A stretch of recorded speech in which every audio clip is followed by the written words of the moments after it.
The real deal, seal the deal, Yeah. Oh, no, I mean, or the Iceman freeze him out. Great to have Stu Williams in the commentary box with us. Stuart, not the start that Europe would have wanted. No, we got off to a pretty rough start in those first three shots, and basically the game was almost over with the world scoring system, and we needed to just get our legs under us, I think, in that first game. Let's get going. I'll tell you what, though, I'm sure you'll agree with this, Darren. Svensson, individually in that Baker match, looked red hot. Oh, absolutely, yeah. You can expect Jesper here to come out with some fireworks, but you can never count out Bill O'Neill, so see what happens here. Let's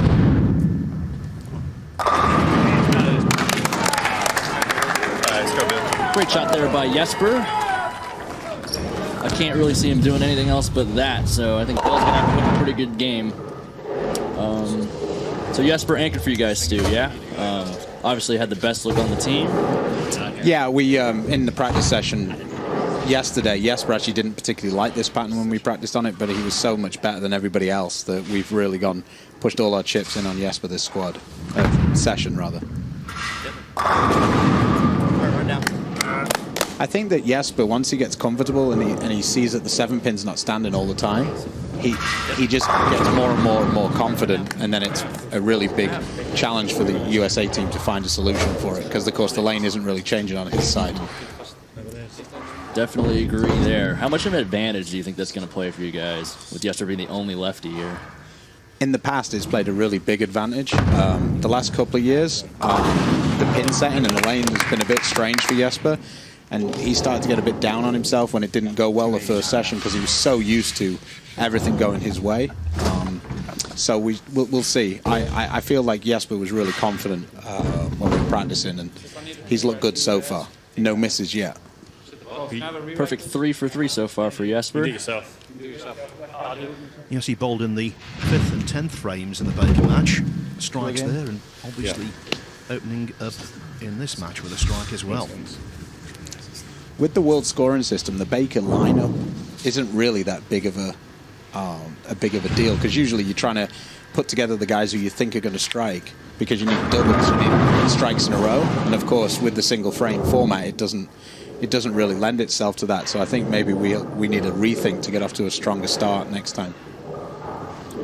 So it almost seems like you need to think about your lineup in terms of chemistry instead of who's bowling well, who's not. Would you agree? Yeah, I just think that getting off to a fast start in that format is very important. And of course, we were 40 pins down inside 3 shots, and that made it a lot easier for the US squad to relax and throw better shots coming down the stretch. It's really tough to give the best players in the world an advantage like that to start. So it could go either way. It's going to be a long, long tournament, 1st to 23. So we'll see what happens here in this first session.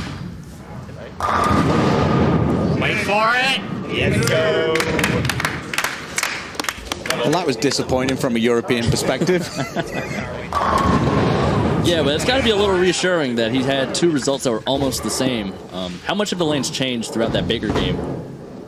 I feel like they changed really quickly in this. I don't know how much you've ever bowled on a single lane in this type of atmosphere, Darren, but because you only bowl on the one lane, the lane actually changed twice as fast as the TV shows, of course, because you're bowling all of the shots on the one lane.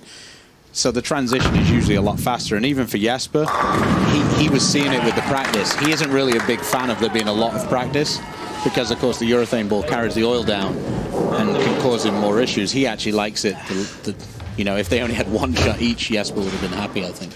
I could believe that. So what was Osku's game plan, or I guess the team's plan behind Osku throwing urethane the first game? I think that Osku always looks good when he throws urethane, when he can be aggressive, and I think that he just got a little bit in between. In the warm-ups, he was able to play a little bit further to the right, and it felt like it played a little shorter, like a little more hook in the middle of the lane when we just bowled that Baker, and I think Osku didn't really commit to one thing or the other, and he just got himself crisscrossed. So it was a little more for offensive purposes and not defensive. Yeah, there's no defense in it. The lanes are pretty high scoring, and you've got to come out. I just think that playing those straighter angles, I think Osku controls the lane much better with urethane.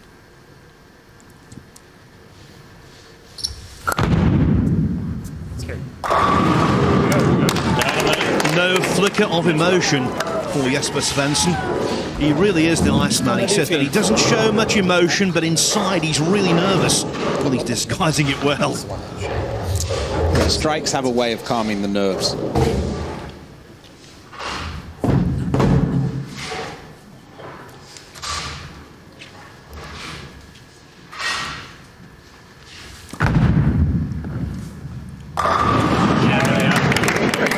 Great shot there by Bill. He stays within basically one frame. Like you said, with the World Bowling scoring system, strikes are pretty important here. Yeah, I mean, strikes are the only thing that matters in this format, really. Jesper always laughs and says that he likes this format because he doesn't feel like spares matter. Like, if he misses a spare, he doesn't feel bad about it at all because he can just throw the other 9 strikes and he's still got a really good score. It's not as punitive.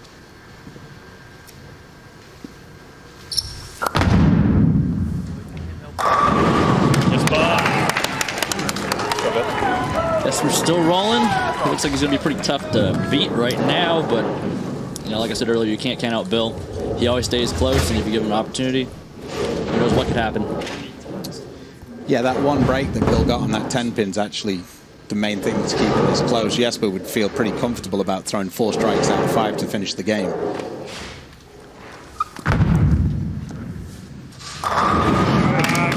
See what happens. That break could prove to be very big for Team USA moving forward if Jesper gives Bill a chance.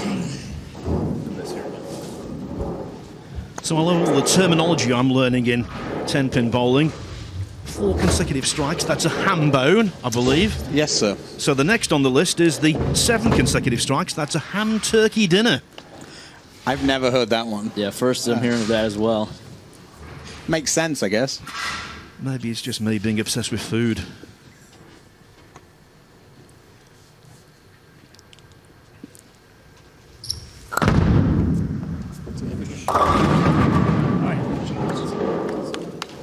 A little bit of an opening for Bill right there, especially with the 8 count. Gives him a 1-point lead if they were both, or I guess a 1-point win if they were both punch out at this point.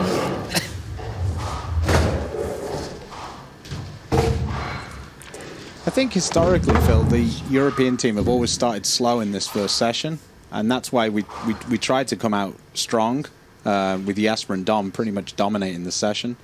So hopefully we can get this first victory. See, that's the weird part of this. If Jesper had missed that and got 1, the situation would have been the same as if he'd have spared it. Because now if Bill still needs to miss 1 time, and if Bill did miss 1 time, Jesper would beat him 79-78. So it's just a slightly different mentality. The situations seem to change a little bit with this different scoring system. 10 out. Doesn't get the 10 out. It's got a few friends as well. Yeah, I don't think that Simo didn't have the one-hander read on that one. No, absolutely not. I think Bill just, if we had Spectre run, I think you'd have seen that Bill was just a little steep on that one, and he got it to the dry, and it just overbounced.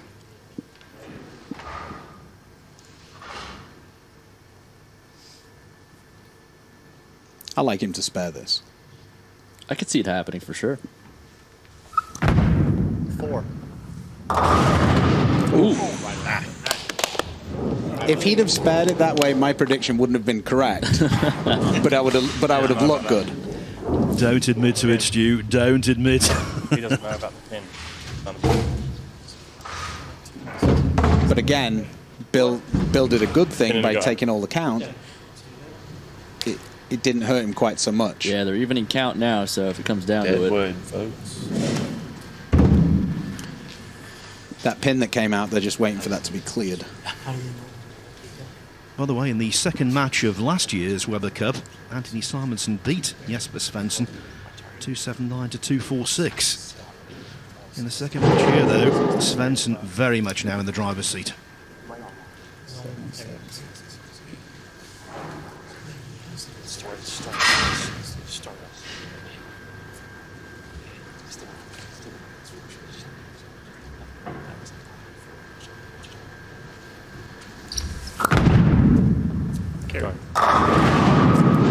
That's a pretty good shot.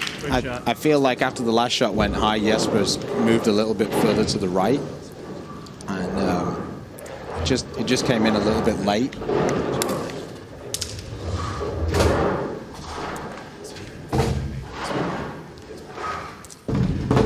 When he moves to the right, he's looking for a cleaner line, fresh oil, for his ball to get through the front part of the lane. Retain a little more energy to get through the pins. Unfortunately, it looked like it just didn't pick up quite early enough on that shot. Shot. With the spare, still retains the lead, though. Jesper needs 3 strikes the last 3 frames to shut Bill out. So Bill still needs a little bit of help from Jesper, but like I say, that count has helped him.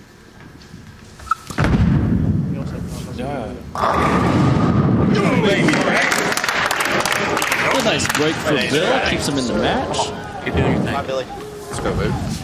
That looked like Bill moved left and probably didn't get it quite enough right, which is the natural reaction after you've missed right the previous shot and it over bounces. Yeah, kind of a safeguard against doing the same thing again. But like you said earlier, he is going to need some help from Jesper if they want to win this match.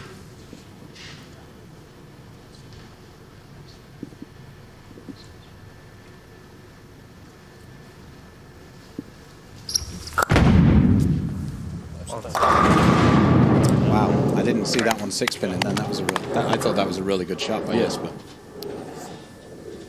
To me, it almost looked like he did what Bill did. It looked like it got to the left a little quick. Yeah. But aside from that, I agree, it was a pretty good shot. I guess it might be the angle being so close, but where it hit the pins from what the camera that we had, I thought that was going to strike. So now, Jesper's actually behind in the match if they both strike out. Bill's now taking command, needing the 3 strikes.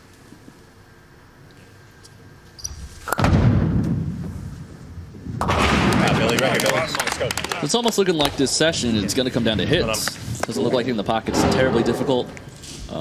Who can get their ball to the pins the right way the most times? Yeah, I think typically that's kind of the way the Weber Cup's always been, really. The third matches get a bit funky sometimes. You kind of hit that transition game. Yeah, but maybe that won't be quite so prevalent this time with Jesper bowling the singles match first.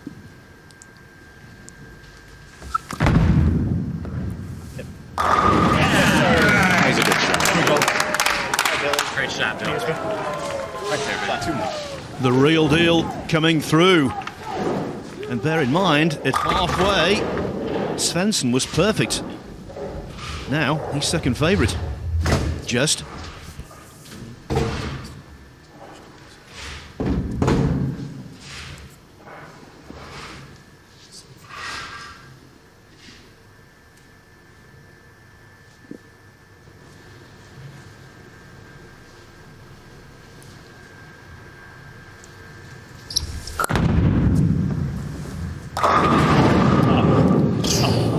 Wow. Good shot.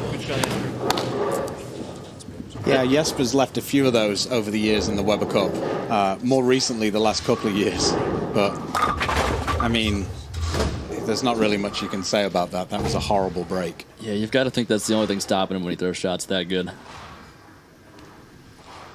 Now, my European boys need a lot of help from Bill. We need really need like a 7 count or something to even it up. Either that or Bill misses twice. Yeah, down by a hit and down count. Billy, one of your best ready, babe. I think there's a really good chance a 7-10 could be made if one's left this week. Matt, go get your Deadwood. Good shot, man. Yeah, they were definitely bouncing around a little bit. Although not many have bounced around in the right spot. Bill. They tend to go either, especially off the 10-pin side, they tend to go up or straight back out.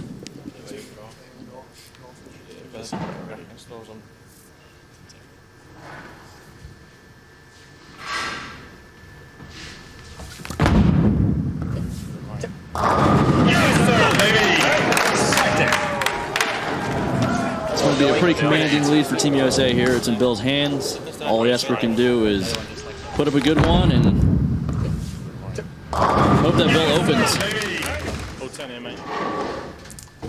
Yeah, Europe really need the bad count from Bill in the 10th frame. He only needs 8 to win now, yeah?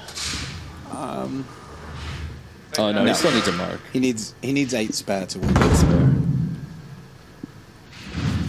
And so, all the pressure, considering that Europe are down 1-0 already, piling on the shoulders of Svensson. He was Sweden's Young Sportsman of the Year in 2016, the year when Henrik Stenson, the golfer, won the Open Championship at World Tour. Wonderful duel with Phil Mickelson. Stenson was the Sportsman of the Year. Now, in this duel, Svensson needs to come good.